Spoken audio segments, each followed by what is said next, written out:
Bonjour et bienvenue. Je m'appelle Sophie Lemaître et avec le podcast Sophie au pays des possibles, je vous emmène à la rencontre de femmes et d'hommes aux parcours et horizons différents. Leur point commun ? Combattre la corruption et l'évasion fiscale pour un monde meilleur, plus juste et plus éthique. Parce qu'il ne s'agit pas uniquement de rêver d'un autre monde et parce qu'il est possible de changer les choses, rejoignez-moi au pays des possibles. Bonjour à toutes et à tous, je suis ravie de vous retrouver avec ce nouvel épisode. Cet épisode est un peu particulier, je vous propose un format différent des épisodes que j'ai pu publier jusqu'à présent. Je vous emmène dans les coulisses du Corruption Hunter Network, un réseau de procureurs anticorruption provenant du monde entier. J'ai eu l'immense privilège de pouvoir participer à la dernière réunion du réseau qui s'est déroulée en avril de cette année 2023 en Slovénie. Et de pouvoir écouter ces histoires, ces récits, ces témoignages qui sont inspirants, de pouvoir aussi voir la force et le courage de ces procureurs qui enquêtent et poursuivent des affaires de grande corruption, c'est-à-dire des affaires de corruption majeures qui impliquent souvent des responsables politiques de haut niveau et des entreprises multinationales. Dans cet épisode, vous entendrez donc des témoignages rares et précieux de 7 procureurs anticorruption. Je dis rare et précieux parce que les procureurs généralement ne s'expriment pas en public. C'était donc un privilège de pouvoir les interviewer et de pouvoir vous préparer cet épisode. Pour des raisons de confidentialité et de protection, vous ne connaîtrez ni leur nom ni leur pays d'origine. Mais je peux vous dire que vous entendrez la voix d'une procureure d'Europe, de 3 procureurs d'Afrique et de 3 procureurs d'Amérique latine. Les entretiens ont été enregistrés en direct pendant la réunion et en anglais. Cet épisode est donc la version française doublée de l'épisode enregistré en anglais. Si vous le souhaitez, vous pouvez écouter l'épisode dans sa version originale en anglais. Bonne écoute! La corruption n'est pas le propre d'un pays, elle touche tous les pays du monde, comme nous le rappelle un procureur d'Afrique. Vous savez, dans la hiérarchie des crimes qui menacent la société et qu'il est important de combattre, la corruption occupe une place majeure. Tout au long de ma carrière, qui a démarré il y a 20 ans, la corruption n'a cessé de croître. Aujourd'hui, elle représente une menace plus imminente que jamais pour l'ensemble des pays. Elle nuit au bien-être des citoyens. La corruption est une menace parce que les ressources financières sont détournées et utilisées de manière incorrecte, mettant ainsi en péril le bien-être même de la population. Il est donc essentiel de la combattre. Cette cause résonne profondément en moi. Je considère qu'il est capital de le faire parce que si vous réussissez, cela peut faire une différence pour les personnes que vous, en tant que procureur, servez. Je suis d'accord, la corruption est une menace pour la démocratie, le développement et la justice sociale. La corruption est souvent transnationale et les mécanismes utilisés sont sophistiqués. Par exemple, une multitude de sociétés comme des sociétés écrans et des intermédiaires vont être utilisés pour dissimuler les pratiques de corruption.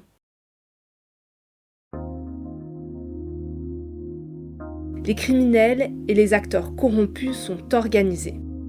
Et comme l'a dit Eva Joly, ancienne juge d'instruction financière en France et ancienne membre du Parlement européen, les criminels ont un réseau. Alors pourquoi ceux qui chassent les criminels n'auraient-ils pas aussi leur propre réseau ? C'est donc ce qui a conduit à la création du réseau Corruption Hunter Network en 2005. Depuis sa création il y a presque 20 ans, NORAD, l'agence norvégienne de coopération et de développement, appuie ce réseau. À l'époque de la création de ce réseau, il existait peu de lieux de rencontre pour les procureurs pour qu'ils puissent discuter de la corruption. Ce réseau est un groupe informel qui comprend 20 à 25 personnes qui se réunissent 2 fois par an dans différents endroits du monde. Par exemple, en avril 2023, les membres se sont réunis en Slovénie. Le réseau se caractérise par le fait que ses membres ont une expérience directe des enquêtes et des poursuites d'affaires de corruption. Ce sont principalement des personnes issues du parquet ou bien d'agences de lutte contre la corruption.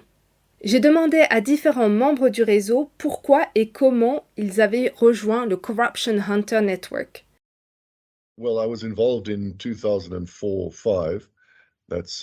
En 2004 ou 2005, je travaillais sur une grande affaire de corruption devant la haute cour de mon pays. Mon supérieur de l'époque, qui était à la tête de notre agence d'enquête et de poursuite en matière de corruption, m'a présenté au réseau qu'il venait de rejoindre quelques mois auparavant. En raison de mon expérience et parce qu'il n'était pas disponible pour assister à la réunion, il m'a envoyé à sa place. Depuis, j'ai participé à de très nombreuses réunions au fil des ans et j'ai eu de nombreuses discussions sur le thème de la corruption transnationale.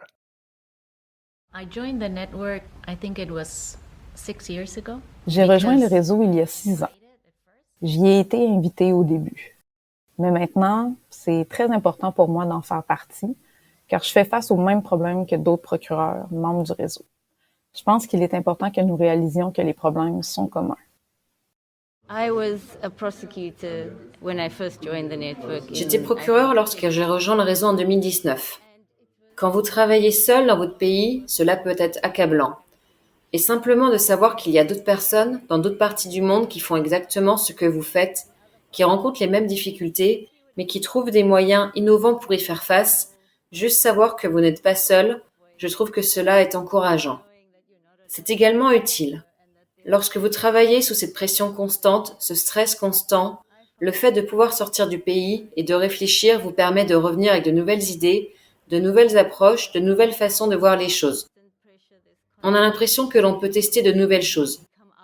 Pour moi, le soutien que j'obtiens en étant avec des gens qui font la même chose est inestimable. À quoi ressemblent ces réunions? Elles durent généralement 2 jours.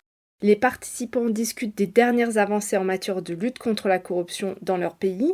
Ils discutent également des problèmes communs et différents thèmes pertinents pour leur travail sont également présentés. Par exemple, en Slovénie, nous avons discuté des dernières tendances de la lutte contre la corruption au Moyen-Orient et des efforts de lutte contre la corruption qui étaient en cours en Ukraine et en Moldavie. Ces réunions sont également l'occasion pour les participants de partager leurs histoires personnelles. J'ai souvent entendu au cours de la réunion que les procureurs pouvaient se sentir seuls. Être procureur anticorruption est un travail solitaire. On ne se fait clairement pas d'amis en dérangeant de puissants intérêts politiques et économiques. Mais ce réseau offre un lieu sûr aux procureurs. Il est unique à bien des égards. J'ai donc demandé aux différents membres pourquoi ils appréciaient tant ce réseau. Tout d'abord, les membres viennent de différentes régions du monde, ce qui leur permet d'avoir des conversations enrichissantes et de comprendre les difficultés que les uns et les autres peuvent rencontrer.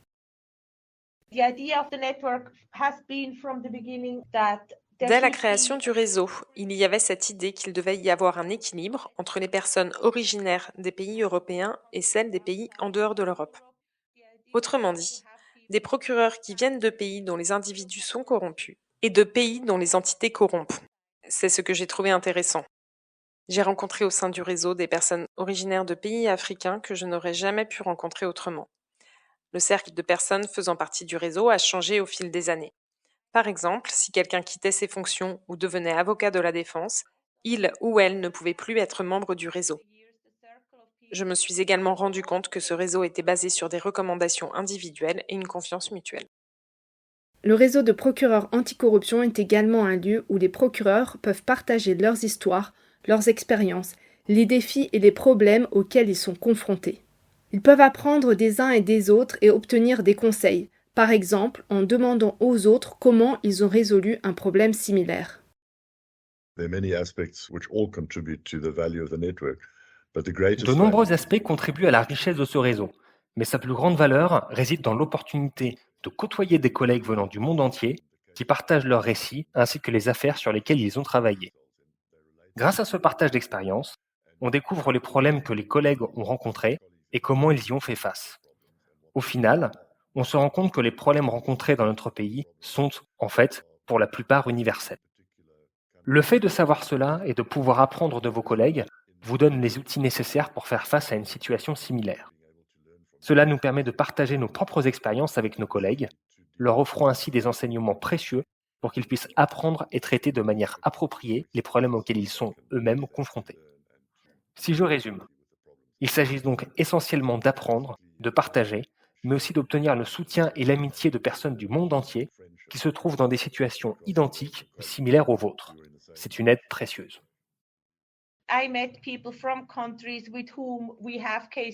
J'ai rencontré des personnes de différents pays avec lesquelles nous avons des dossiers en commun. Bien entendu, je ne peux pas échanger d'informations ou de preuves relatives à un dossier avec ces personnes du réseau, mais elles peuvent me conseiller sur la manière de procéder lors de la transmission d'une demande. Pour donner un exemple, dans une affaire politiquement sensible, on doit normalement utiliser le canal diplomatique, c'est-à-dire envoyer une demande d'entraide judiciaire par l'intermédiaire des ambassades, demande qui parvient ensuite au ministère des Affaires étrangères du pays en question, qui pourrait alors alerter le président ou les hommes politiques qui font l'objet d'une enquête. Lorsque ce cas arrive, je contacte quelqu'un que je connais dans le réseau. Cette personne me conseille par exemple de déposer la demande d'entraide judiciaire à l'ambassade du pays concerné pour que les procureurs se rendent ensuite à l'ambassade récupérer la demande afin de trouver d'autres canaux pour la transmettre. Ceci est toujours fait en respectant les règles tout en essayant de minimiser les risques. En termes de conseils techniques, j'ai souvent fait appel au fil des ans à des collègues du réseau qui pouvaient me renseigner sur la manière dont les choses se passaient dans leur pays. Pour moi, les contacts sont très importants. Nous pouvons appeler quelqu'un dans le réseau pour obtenir de l'aide, ou lorsque l'on cherche à exécuter une demande d'entraide judiciaire, ou bien lorsque l'on est confronté à des problèmes qui sont communs. Nous avons tous des problèmes, notamment avec les demandes d'entraide judiciaire auprès de certains pays qui ne coopèrent pas nécessairement. Dans ces cas-là, vous pouvez contacter un membre du réseau de ce pays qui peut vous aider. Nouer des contacts est donc très important pour moi. Je suis tout à fait d'accord avec ce que mon collègue a dit au sujet du partage d'expériences. C'est quelque chose de très important parce que le réseau est composé de personnes provenant de différents horizons. Les procureurs, les enquêteurs, les personnes liées à la lutte contre la corruption, les personnes invitées à participer à l'une des réunions du réseau partagent leurs expériences qui nous sont utiles pour notre travail, pour notre vie. Voir qu'il existe des alternatives qui sont utilisées dans différents pays et qui peuvent être partagées, c'est quelque chose de très important pour moi. C'est ce qui fait la valeur ajoutée du réseau. Plus important encore, le réseau apporte un soutien moral non négligeable à ses membres. Ce soutien les motive, les encourage à poursuivre la lutte contre la corruption. Ils ne sont pas seuls. C'est avant tout un soutien moral car vous entrez dans une pièce où vous connaissez les gens, vous pouvez vous exprimer librement, être entendu et compris. Cela ressemble presque à une thérapie de groupe. Ce n'est pas le cas bien sûr, mais c'est une atmosphère de confiance où l'on peut parler librement. Le réseau, comme je l'ai dit, est unique en son genre. Il est différent de toutes les autres plateformes. Je me sens extrêmement privilégiée d'être membre du réseau depuis si longtemps. J'ai rencontré des personnes très intéressantes. J'ai noué des amitiés avec ces personnes qui m'ont également aidé sur le plan professionnel. Il vaut mieux ce réseau que pas de réseau du tout. Cela peut paraître évident, mais c'est très important, cela fait une différence. Il faut être très au fait de toutes ces questions pour comprendre l'importance du réseau pour les procureurs anticorruption. Vous savez, le travail que je dois accomplir en tant que procureur est parfois frustrant. On est confronté à beaucoup de choses. Parfois, vous avez l'impression d'être seul, que cela n'arrive qu'à vous et que personne d'autre ne vit ça. On travaille sur des affaires importantes. On peut recevoir des pressions politiques ou bien des pressions de personnes qui cherchent à influencer l'enquête. Avec ce réseau, vous réalisez que vous n'êtes pas seul, que quelqu'un d'autre fait face aux mêmes problèmes que vous. Et ces personnes sont positives, ou elles disent « Oui, vous allez rencontrer tel ou tel problème, mais vous devez continuer. » Je me souviens de nombreuses fois où, après une présentation lors d'une réunion du réseau, je suis allée voir la personne et je lui ai dit « Je sais ce que tu traverses. J'ai aussi les mêmes problèmes et tu dois être positif. » Ou alors je lui dis « Tu m'as donné des raisons de faire face à tous les problèmes que j'ai. » Les contacts sont importants, mais pas seulement. Cette bonne énergie que vous recevez pendant les réunions du réseau, vous les ramenez avec vous. Le réseau m'a aidé à relever certains des défis auxquels j'étais confrontée sur le plan personnel. Et alors que j'ai quitté mon poste, je fais toujours partie du réseau. Cela m'a aidé à faire le point et à réfléchir à ce que j'aurais pu faire différemment, à ce que j'aurais pu améliorer. Et comme je travaille toujours dans le domaine de la lutte contre la corruption, je peux essayer de partager mon expérience avec des collègues du monde entier. Le réseau a été créé en 2005. Cela va bientôt faire 20 ans. Je pense que de nombreux procureurs du monde entier sont très reconnaissants du soutien que le réseau leur a apporté en leur permettant d'être en contact avec leurs collègues du monde entier, d'avoir un lieu sûr et une administration qui veille à ce que nous restions en contact et à ce que les thèmes abordés restent intéressants. Nous sommes extrêmement reconnaissants pour ce qui a été fait au fil des ans. Les procureurs font face à de multiples obstacles lorsqu'ils enquêtent sur des affaires de corruption. Généralement, plusieurs pays sont impliqués et les procureurs doivent obtenir des preuves de l'étranger. Mais certaines juridictions comme Hong Kong ou Dubaï sont connues pour ne pas collaborer. Au-delà des preuves qu'ils doivent collecter à l'étranger, les procureurs doivent relever d'autres défis. Par exemple, déterminer qui est victime de corruption, ou encore répondre à cette question: comment s'assurer que les fonds recouvrés ne soient pas à nouveau détournés par ceux qui, à la base, ont volé l'argent et qui sont toujours au pouvoir? Un des obstacles majeurs que l'on rencontre, c'est lorsque nous devons recueillir des preuves en dehors de notre pays, surtout si les preuves se trouvent dans une juridiction qui ne coopère pas pleinement. C'est un grand défi, parce qu'en fin de compte, on ne sera pas en mesure d'engager des poursuites. Malheureusement, certaines autorités, en raison de leur système ou simplement de leur manque de volonté de coopérer, ne répondent pas lorsque vous envoyez une demande. Cela peut vraiment vous frustrer. De nos jours, tous les pays veulent faire quelque chose contre le blanchiment d'argent, le financement du terrorisme et toutes sortes de crimes organisés. Mais cela n'est possible que lorsque les preuves sont facilement accessibles et que la coopération entre pays fonctionne. Il est également essentiel de recouvrir les avoirs volés afin que les recettes éventuelles puissent bénéficier aux personnes qui souffrent des conséquences de la corruption. Voilà le type de succès que nous voulons obtenir grâce à nos efforts. Dans le cadre des affaires de corruption transnationale, prenons un cas hypothétique où une entreprise est accusée d'avoir corrompu des fonctionnaires quelque part de l'autre côté de l'océan, où que ce soit. Nous devons collecter des preuves et montrer que la corruption a bien eu lieu. Si ce pays n'est pas disposé à coopérer avec nous ou s'il n'exécute pas la demande d'entraide judiciaire que nous lui avons envoyée, nous sommes d'une certaine manière aveugles. Surmonter ces difficultés dépendra de s'il y a eu un changement politique ou une nouvelle volonté politique dans le pays pour traiter ces sujets de corruption ou bien si la situation est toujours la même. Ces défis ne s'arrêtent pas là. Admettons que nous parvenions à conclure une enquête et à geler les avoirs et que nous puissions les rendre au pays. Si ce sont toujours les mêmes politiciens corrompus qui sont au pouvoir, nous hésiterons à leur rendre leurs biens. Les défis sont donc nombreux. Et n'oublions pas non plus qu'il n'est pas évident de déterminer qui sont les méchants et qui sont les victimes. Là aussi, nous sommes un peu entravés par notre législation, car nous n'avons pas la possibilité d'admettre, comme en France, des représentants de groupes de victimes en tant que plaignants qui pourraient devenir partie au dossier. Nous n'avons pas cette possibilité. Mais c'est une question de volonté politique dans notre pays, c'est ainsi. Il est donc très difficile pour quelqu'un de se présenter dans une affaire de corruption et de dire « je suis la victime » et de pouvoir démontrer qu'il est effectivement une victime. Que vous soyez en Europe, en Afrique ou en Amérique latine, les défis à relever sont les mêmes lorsque vous enquêtez sur une affaire de corruption. Tout d'abord, vous devez faire face à des ressources humaines et financières limitées. Ensuite, enquêter sur une affaire de corruption signifie souvent qu'il faut s'attaquer aux puissants, aux hommes politiques puissants, aux multinationales. En fait, il existe un déséquilibre. Le rapport de force n'est pas nécessairement en faveur des procureurs, mais bien souvent en faveur des personnes accusées de corruption. Pour moi, la plus grande frustration est la suivante.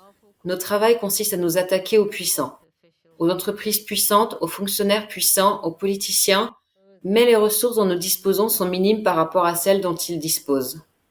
Nous avons toujours un train de retard. Je crois qu'un procureur a dit tout à l'heure que lorsqu'on est formé, on nous apprend que le puissant État dispose de toutes les ressources. Or, chaque fois que l'on arrive au tribunal, il suffit de regarder où se trouvent les ressources. Ce n'est pas sur les bancs de l'État, mais sur les bancs de la défense qui dispose d'un nombre d'avocats considérable. Ce à quoi l'accusation doit faire face. Je trouve cela très déprimant. Nous ne disposerons jamais de toutes les ressources nécessaires pour traiter toutes les affaires. Nous ne sommes pas à la hauteur de la tâche. D'ailleurs, c'est ce que je découvre. Il ne s'agit pas d'un problème africain. Il ne s'agit même pas d'un problème propre aux pays en développement. Je pense que les pays développés sont également confrontés à l'inadéquation entre les ressources dont dispose l'État et celles des puissants, les entreprises puissantes, les gouvernements puissants. Je sais que c'est déprimant et c'est en partie pour cela que je suis partie. Mais il existe un tel déséquilibre, ce qui ne nous mène nulle part.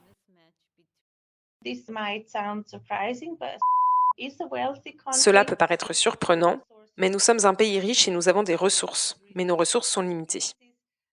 Nous faisons parfois face à des quantités astronomiques de données, telles que des données numériques que nous devons analyser. Nous avons besoin de ressources suffisantes en termes de main-d'œuvre, mais aussi de soutien logistique, d'ordinateurs, de dispositifs de traitement des données afin d'analyser ces données. Et parfois, nous devons attendre des années avant de pouvoir commencer à analyser ces données parce que notre code de procédure prévoit une mesure spéciale qui s'appelle la mise sous scellé des preuves. Ainsi, lors d'une perquisition, la personne ou l'entité qui fait l'objet de la perquisition peut demander l'apposition de scellé. Elle peut faire valoir que des secrets d'affaires ou d'autres secrets seraient violés si le ministère public avait accès à ces documents. Nous devons alors demander la levée de ces scellés. Cette demande doit être présentée à des tribunaux spécialisés dans les mesures coercitives. Cela peut prendre des années avant que ces demandes ne soient examinées. Il arrive que nous perdions littéralement des années avant de pouvoir commencer à traiter les données. Nous sommes également confrontés aux cabinets d'avocats les plus puissants. Dans ces affaires, ils disposent de ressources beaucoup moins limitées que les nôtres. À cet égard, nous ne sommes pas mieux lotis que nos collègues d'autres pays. Nous faisons face à une inégalité de ressources humaines et financières. Lorsque vous faites face à des affaires de corruption transnationale, de criminalité commerciale, voire même de grande corruption nationale, les personnes auxquelles vous avez affaire ne sont généralement pas des criminels ordinaires. Ce sont souvent des leaders, des personnes puissantes en politique, dans le pays ou bien dans le monde des affaires. Elles ont tendance à être innovantes et elles n'aiment pas qu'on les défie. Dès que vous les mettez au défi et que ces personnes voient qu'elles vont devoir se battre, elles auront alors tendance à réagir de manière vindicative et provocatrice. Elles dressent toutes sortes d'obstacles sur votre chemin et finissent par vous attaquer de diverses manières. Par exemple, en attaquant l'accusation dans son ensemble, les procureurs impliqués, les enquêteurs et les experts en sciences légales, que ce soit par le biais des tribunaux ou en contestant tout ce que vous essayez de faire. Ces attaques deviennent parfois personnelles. En tant que procureur anticorruption, nous avons pris conscience que les menaces contre notre intégrité et parfois contre notre sécurité physique sont des choses que l'on retrouve à travers le monde.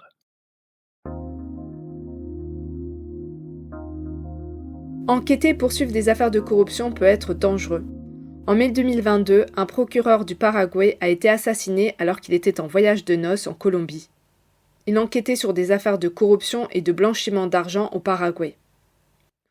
Au-delà du risque d'être assassiné, les procureurs anticorruption sont confrontés à un large éventail d'attaques, allant de coupes budgétaires aux menaces de perdre leur emploi, en passant par les attaques sur les réseaux sociaux ou dans les médias, sans compter les enquêtes internes menées contre eux ou encore les plaintes déposées contre eux. Les procureurs peuvent ainsi être poursuivis pour avoir fait leur travail, une pratique que l'on retrouve dans le monde entier. L'objectif de ces poursuites est de les arrêter, de les empêcher de faire leur travail, mais surtout d'avoir un effet dissuasif, décourageant d'autres personnes d'ouvrir des dossiers de corruption, les procureurs se demandant qui sera le prochain. Le problème est le même dans le monde entier. Les hommes politiques vous attaquent. De nombreuses plaintes ont été déposées contre moi. Mes collègues font également l'objet de plaintes, en particulier dans le domaine civil. Je pense qu'il est important de discuter, de connaître ces pratiques pour pouvoir trouver un moyen d'éviter ce problème. Lorsqu'une plainte est déposée contre moi, je dois contacter un avocat. J'ai eu besoin au moins 2 fois de faire appel à un avocat pour me défendre devant un tribunal civil. Cette situation est difficile à vivre. J'ai plus d'accusations contre moi que je ne le voudrais parce qu'ils pensent que c'est le moyen de me mettre hors d'état de nuire. Dans mon système juridique, il ne suffit pas de présenter une accusation contre moi, parce que ce n'est pas ainsi que les choses se passent. Mais ils essaient. Avant une audience, ils disent « Non, elle ne peut pas être là, je ne veux pas d'elle parce que j'ai des accusations contre elle. » Oh, comme c'est pratique. Vous ne voulez pas que le procureur qui connaît tous les détails de l'affaire soit présent à l'audience? Eh bien, ce n'est pas comme ça que les choses se passent. Et parfois, ils ont des amis dans les médias. Un matin, je me réveille et je suis dans les journaux parce qu'un tel a dit qu'il avait des accusations contre moi. C'est une forme de pression publique contre vous et vous devez y faire face. En tant que procureur, vous ne pouvez pas aller dans les médias pour répondre à tout cela parce que vous ne pouvez pas parler des affaires en cours. Vous êtes donc parfois désavantagé et ils le savent. Mais je pense que, au moins pour le moment, Je peux dire qu'il y a un système judiciaire très fort dans mon pays. J'ai donc confiance dans le fait que toutes ces choses peuvent être gérées. Il y a une expérience que j'ai vécue et que je souhaite partager. J'ai été invité par l'université à parler de ce que je faisais. Et le journaliste d'investigation le plus connu du pays était également invité. Après l'événement, on m'a dit que je devais faire profil bas, car j'étais sous surveillance. Cet épisode m'a fortement marqué. La première chose que j'ai faite lorsque j'ai appris que j'étais sous surveillance, c'est de contacter Lise et de lui raconter ce qui s'était passé parce que j'ai une famille, c'est mon travail, vous savez, c'est ma vie. Et si nous ne pouvons pas parler librement, imaginez les effets sur votre travail. Au fil des années, j'ai appris que si vous êtes accusé ou si vous faites l'objet de plaintes, c'est parce que vous faites votre travail. Si rien ne se passe, c'est parce que vous ne faites rien qui dérange les gens qui sont corrompus ou qui préfèrent le statu quo.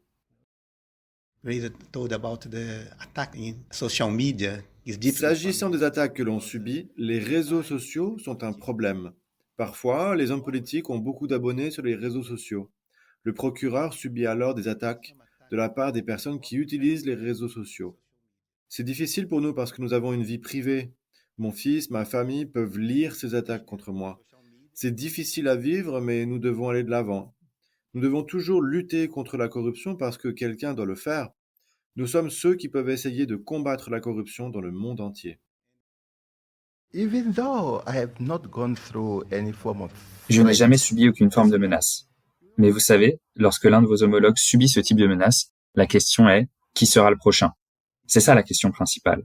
Et donc, lorsque nous avons un collègue qui subit des menaces, nous devons lui apporter le soutien nécessaire afin qu'il ou elle ne se sente pas seul.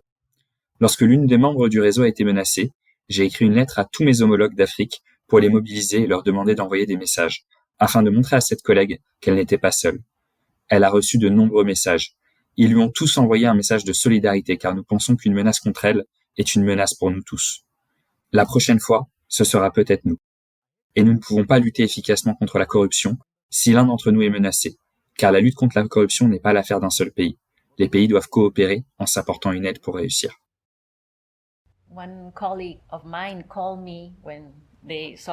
Lorsque l'un de mes collègues m'a appelé, lorsqu'il a vu cette nouvelle dans le journal, je lui ai dit que j'étais contente que cette personne faisant l'objet d'une enquête dise du mal de moi. Parce que s'il avait dit du bien de moi, j'aurais été inquiète. Au cours des 10 dernières années, nous avons assisté à une augmentation des attaques contre les procureurs. Des enquêtes et des procès ont été ouverts contre des procureurs anticorruption en France, en Italie, en Roumanie, au Nigeria, en Afrique du Sud et au Guatemala, entre autres pays. Du fait de toutes ces attaques et de ces menaces, je me suis demandé comment ils faisaient pour rester positifs. Comment font-ils pour continuer à lutter contre la corruption et pourquoi? Pour être honnête avec vous, je ne suis pas toujours positive. Parfois, je me sens frustrée. Et je me pose très souvent cette question. Pourquoi est-ce que je fais ça? Peut-être que c'est parce que je ressens une responsabilité. J'ai 26 ans d'expérience dans ce domaine. Parfois, je me dis que je pourrais plus faire ça longtemps parce que c'est très frustrant.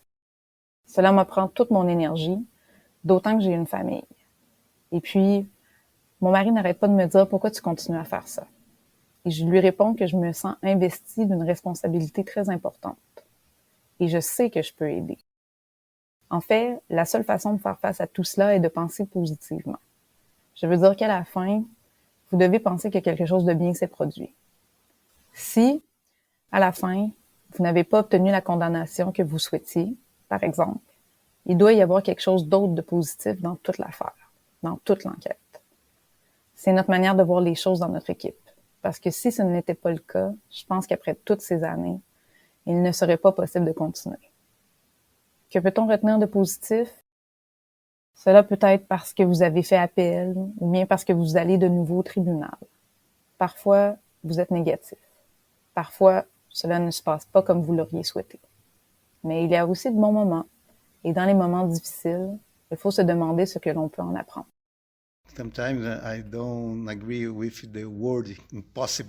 Je ne suis pas d'accord avec le mot impossible. J'ai besoin de me battre jusqu'au bout pour savoir si quelque chose est impossible ou possible. Je pense que nous devons trouver le moyen de lutter contre la corruption. Parfois, je suis déprimé, mais nous devons continuer à nous battre. J'ai beaucoup de problèmes, comme tous les procureurs. Il faut toujours se battre. Ce n'est pas possible de s'arrêter. Je suis têtu, alors je continue à me battre. Je suppose que l'on peut dire que vous devez continuer parce que c'est votre travail. À moins que vous ne démissionnez et ne quittiez le ministère public, il n'y a pas d'autre choix. Ce sont les affaires que l'on vous a données et que vous devez traiter. La question est simple. Dois-je abandonner ma carrière et faire autre chose, ou est-ce que je continue à faire ce qu'on m'a demandé de faire? Et la réponse est souvent, c'est mon travail et c'est ce que je vais continuer à faire. Alors vous continuez à faire un travail correct et vous le faites avec enthousiasme, même si cela prend beaucoup de temps. Obtenir le soutien de vos collègues ou de vos supérieurs dans votre pays est extrêmement précieux. Et aussi, vous savez, comme je l'ai déjà dit, le simple fait de savoir ce à quoi les autres ont été confrontés dans le reste du monde et de réaliser que nous ne sommes pas seuls, qu'il n'y a rien d'inhabituel dans ce qui se passe, cela nous donne de la force. Les succès que l'on obtient de temps en temps après de nombreuses années de poursuites et d'enquêtes en valent souvent la peine, car il s'agit d'une grosse affaire, et si elle est importante pour le pays, on a le sentiment d'avoir accompli quelque chose d'utile pour soi, pour ses collègues, pour son organisation et pour le pays dans son ensemble. Il en va de l'intérêt national. Et vous avez l'intérêt national à cœur. Vous ne pouvez pas abandonner la responsabilité que vous avez, simplement à cause des réseaux sociaux et des individus. Au sein de la population, il y a forcément des gens qui vous soutiennent, même s'ils ne l'expriment pas ouvertement. Et ils apprécient les efforts que vous faites. Lorsque vous avez l'intérêt national à cœur, vous ne pouvez pas abandonner. C'est pourquoi, même notre collègue qui a été menacée est toujours en poste. Elle a été arrêtée. Elle a été mise dans l'embarras de la pire façon que l'on puisse imaginer, mais elle a quand même décidé qu'elle continuerait jusqu'à la fin de son mandat. C'est une position de principe. C'est très important, parce que si vous cédez à votre ennemi, c'est d'ailleurs ce qu'il veut, vous en ferez alors des héros, parce qu'ils auront réussi avec leurs menaces. Et peu importe la personne qui vous succédera, ils recommenceront à menacer. Ne leur donnons pas gain de cause.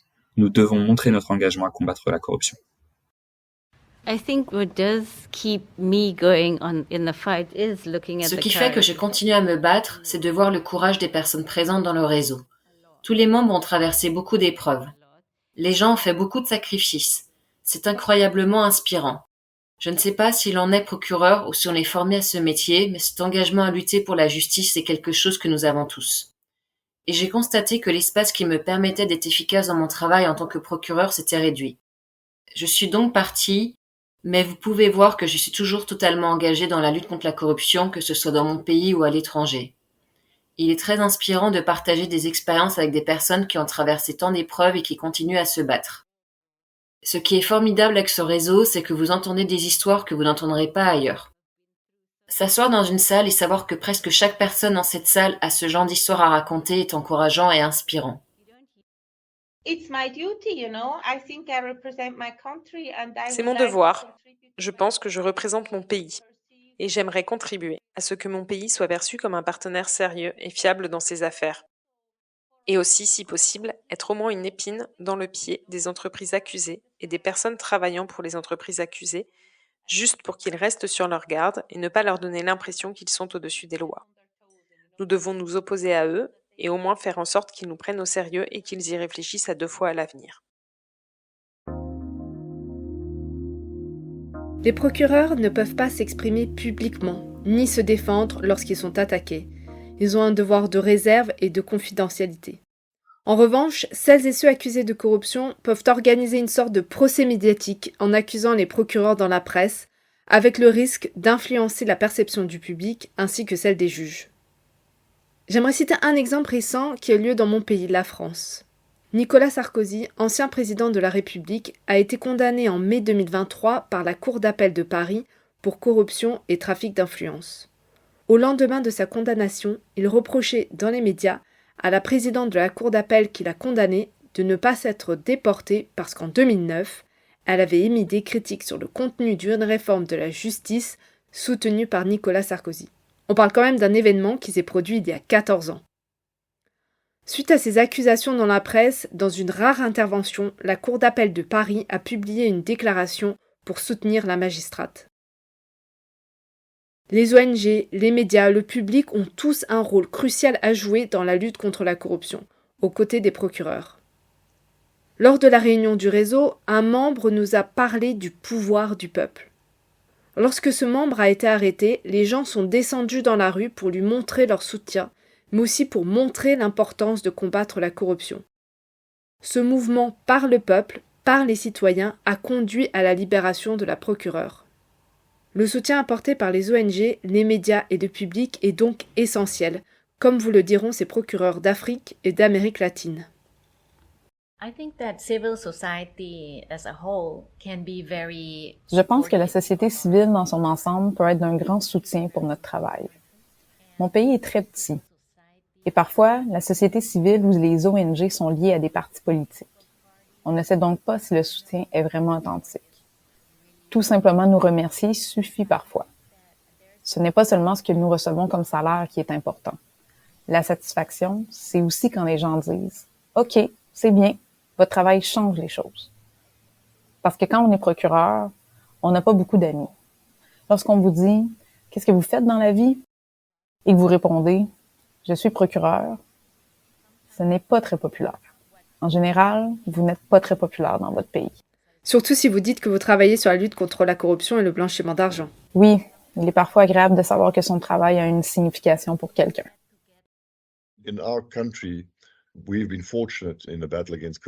Dans notre lutte contre la corruption, nous avons eu la chance que le public dans notre pays soutienne généralement nos agences en charge des poursuites et des enquêtes. La presse a également été un soutien dans cette lutte. Avoir ce soutien de la presse et du public nous aide beaucoup à continuer.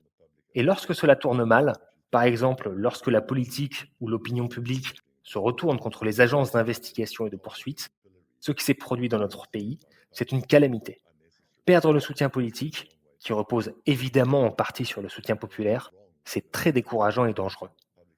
Cela peut conduire à l'effondrement des agences et l'abandon de certaines poursuites.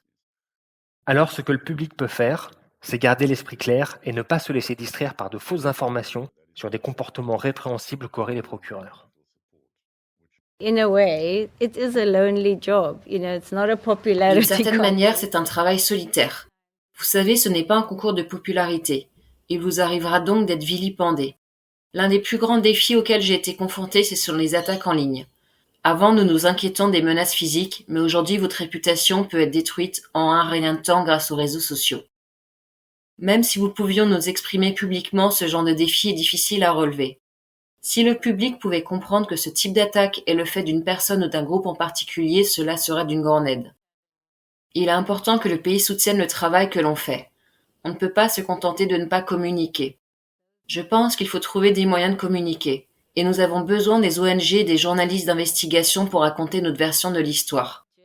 Bien évidemment, sans préjuger de l'affaire. Vous devez aller au tribunal et laisser parler les preuves. Je suis d'accord avec ce que vient de dire ma collègue.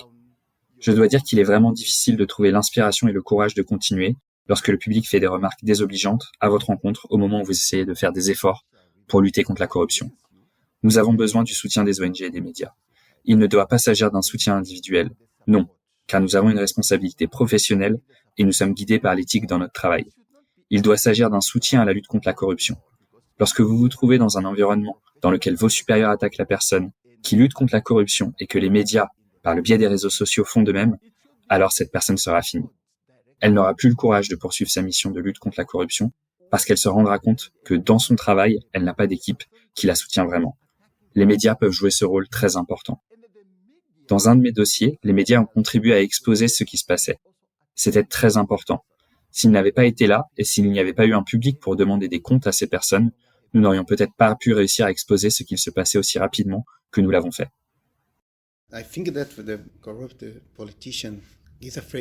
Je pense que le politicien corrompu a peur du peuple. C'est le seul pouvoir qu'il respecte. En 2013, par exemple, dans mon pays, nous avons eu un problème avec le Congrès parce qu'il avait l'intention de supprimer le pouvoir du parquet. Les gens sont descendus dans la rue pour lutter contre cette mesure proposée par le Congrès. La participation de la société civile est primordiale parce que nous nous battons aux côtés des gens. Les gens voient les procureurs ou les commissions de lutte contre la corruption comme un élément essentiel pour lutter contre la corruption. En 2013, si le Congrès a abandonné le projet visant à supprimer le pouvoir du parquet, c'est parce que le politicien avait peur du peuple.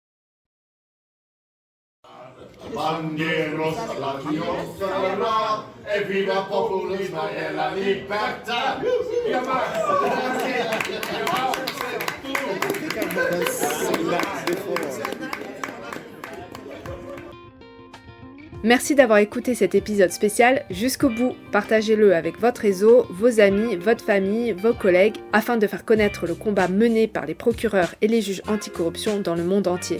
Je tiens à remercier NORAD, la coopération norvégienne, en particulier Lisa Stansud et Harald Mathisen pour m'avoir invité à rejoindre et à faire partie de ce formidable réseau.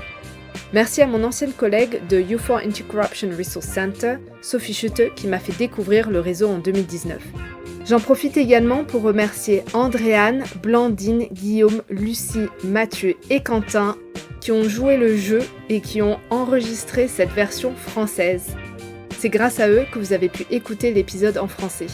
Et surtout un grand merci à tous les Corruption Hunters pour avoir partagé vos histoires, pour m'avoir accueilli, pour votre amitié et votre bienveillance. Vous m'avez inspiré et vous me donnez la force de continuer ce travail. Cet épisode est un hommage à votre courage.